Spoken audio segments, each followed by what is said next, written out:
I know that the time of the mastermind group is very, very precious and very limited. And because of that, I just wrote some notes this morning, and I'm going to look at them and talk about tempering. So our month of tempering is over, but I hope that we will carry on our practices. But the question is, why would we do this? On and off, I have been practicing tempering for more than 30 years. And in addition, I grew up in a country where tempering was somewhat cultural. So I thought that the mastermind group would not offer me any new experiences in these areas. How arrogant I was. Because of the mastermind, I took my shoes off in the middle of a dirt road in New Mexico and stepped into a red mud puddle with melting snow. It was delightful splashing there like a piglet.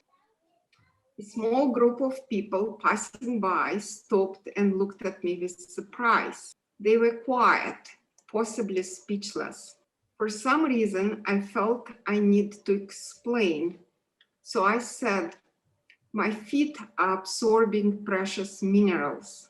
The man looked at me and said, enjoy your fancy spa.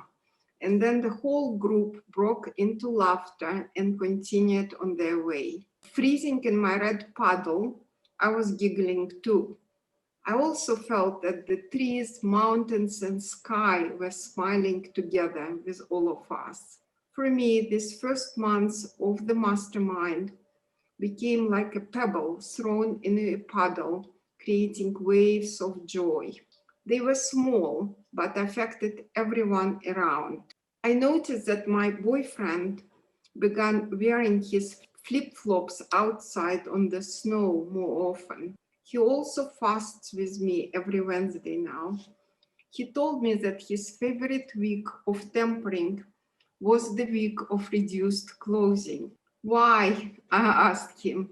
He said, because I really enjoyed watching you early in the morning, walking naked outside.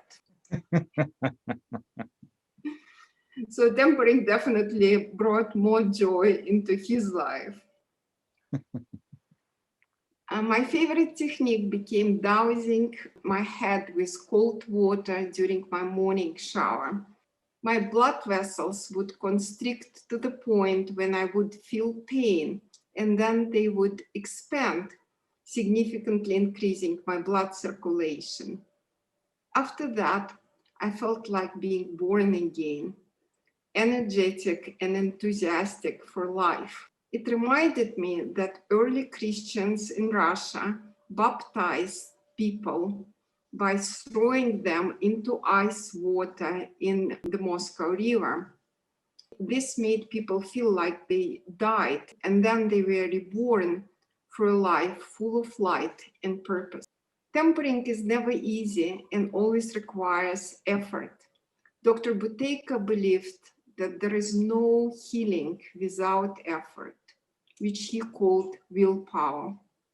The elements of nature are given to us as our birthrights. However, because of our conditioning, it requires an effort to reunite with them. When we do, it creates true healing and a sense of joy. And it becomes our simple contribution to the well-being of the world. Dalai Lama said, the world does not need successful businessmen, famous movie stars, and well-known politicians. The world is in need of people who can live simple lives and create the waves of healing for themselves and others. During the months of tempering, I learned that it is possible. And this is why I hope that all of us will carry on our tempering practices throughout our lives. Thank you.